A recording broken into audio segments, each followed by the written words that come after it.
So Simon, I think for people that haven't done presentations many times before and they don't know how to start or where to go, I think one of the things that always resonates with me, and you talk about quite a bit in the book, is the importance of telling a story, of having a narrative.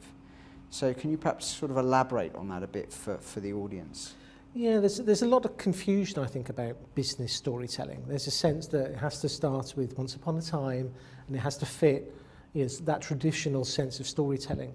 But it can be anecdotes, it can be references to previous projects that just bring content alive, that make it resonate, as you say, and stick with your audience. And there are a couple of structures that you can follow that are really simple to apply within a presentation. It can be simple as this is the problem they've got, this is the recommended solution, and by doing that, these are the benefits. That's a story, that's a structure. There's a structure that's used in TV adverts, and has been for the last X number of years. It's a structure that people can follow. The key to storytelling is that you develop a story and then deliver a story in a way that will stick with your audience. So don't get too clever. Give them something that they can remember, that they can share with their colleagues post-meeting or post-presentation. That, for me, is the measure of a great story. And it's interesting because you talk about, what's the problem, for example, how do they fix it, and what's the outcome, and that in itself is a story which I can see. So there's got to be a narrative behind what you're doing. But I think the other thing about a great story is that it moves you emotionally in some way, doesn't it? And again, that just because it's a business audience, it doesn't mean they're vacant of any emotion just because it's business. So how do you perhaps identify the emotional hook as well? So you may have the narrative itself, but how do you sort of make that to make sure actually there's an empathy or a resonance with the audience? Is there any techniques you can use? I think a lot of it's about the language that you use, and I think it's about how the particular stories you might choose to tell. When I'm speaking to audiences, I've got a whole kit bag of stories that I can pull upon.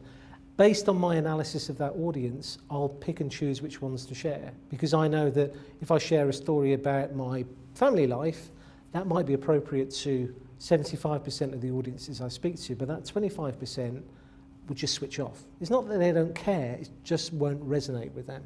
But if I share with them my struggles in growing a business, that will really resonate with them. So you apply it based on your understanding, your recognition of the audience. So they always have to be your first port of call when thinking about how you're going to pull any of this stuff together. And is there a process for identifying that? Because there are some seasoned speakers, I think the best politicians, Bill Clinton would strike me as one, for example, that just intuitively knows what to say. So, he was very famous. I was going to a room and just he just got the audience. It was almost like a sixth sense that he had. Yeah. And you're very experienced as well, so I should imagine to a large extent you can do the same thing. What happens for someone that's a bit more inexperienced? They may understand who the audience is. Sometimes it can be colleagues in any case. But how can they judge whether a narrative or a particular story might work or not? Is there a benchmark they can use? Is there any tools? There's in the book we talk about audience heat mapping, which is how you can actually pre-presentation kind of get a sense and gauge as to what the audience is made up of. And frankly, the purpose of the heat map process is to prompt that thinking in the first place. By thinking about it, you'll be better than going in blind, thinking it's a generic presentation to a generic grey audience. Such a thing doesn't exist and should never exist. I think there's a sense of experience and emotional intelligence when you're in the room. Often people will use humour at the start of a presentation to kind of gauge a sense, get a sense as to the audience. And if that first joke doesn't go down, well, remember that rather than just throw the next sort of gag that you've pre-prepared at them.